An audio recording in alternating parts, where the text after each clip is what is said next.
And welcome back to the SOUNDfreq Studios. We are your go-to resource music production tutorials. Subscribe and like our Facebook page for free VST sample packs and the latest in EDM. Much appreciated. Okay, so for the second tutorial, I just wanted to make it nice and quick. Show you guys how I make this white noise effect that I like to call the steam release. So let me just show you how this track sounds real quick. Just a little piece of unreleased work that I did.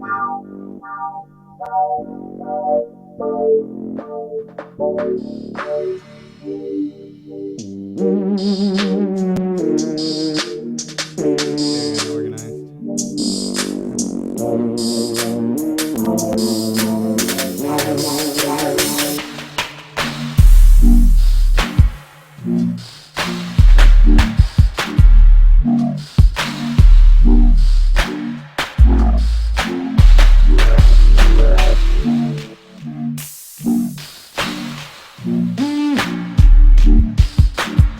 Okay, so you probably heard that.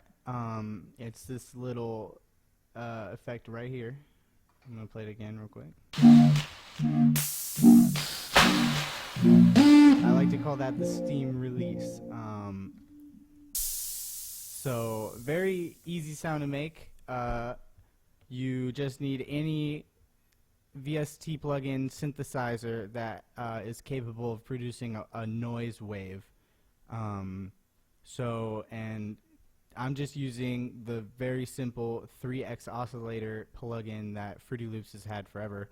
And I turned off the other two oscillators entirely, turned the first oscillator to noise, and within this plugin they have a few different tabs. So here's the plugin tab for the oscillators, and over here you can go to instrument, and in the instrument tab you get your ASDR envelope, your attack, delay, sustain, and release. So that's how this is how I'm manipulating the sound to give it its form. So obviously if I was to just create another VST with a noise wave,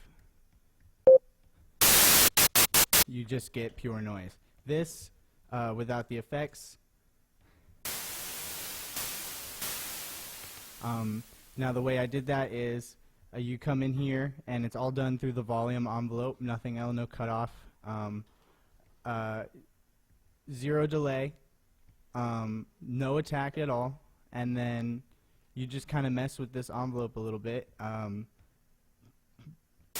make the decay a little short, snappy,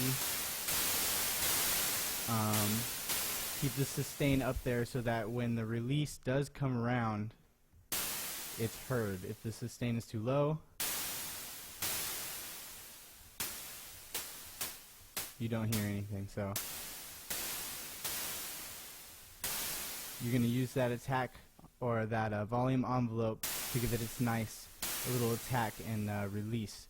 And then from there, pretty simple, you throw it into a mixer channel, and what I used is a spectrum EQ to cut out a lot of this low frequency and put up the high almost as if it were a high pass filter with resonance on it.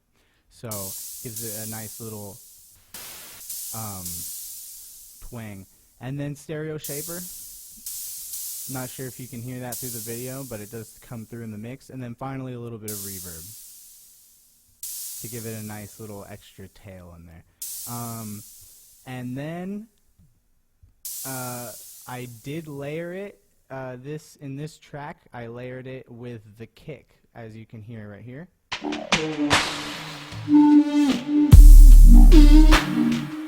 So what I did to make sure that the attack on this noise hit was not too loud, I gave it a limiter and actually used the compressor unit to sidechain the punch of that kick to the noise so that when it came through it wasn't too loud.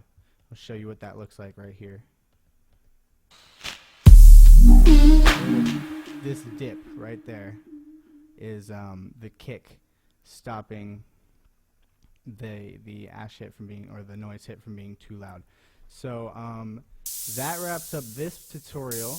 If there's anything else about this track that our viewers would like to know about, please send us a message. You can email us, and our email is in the About tab in our page.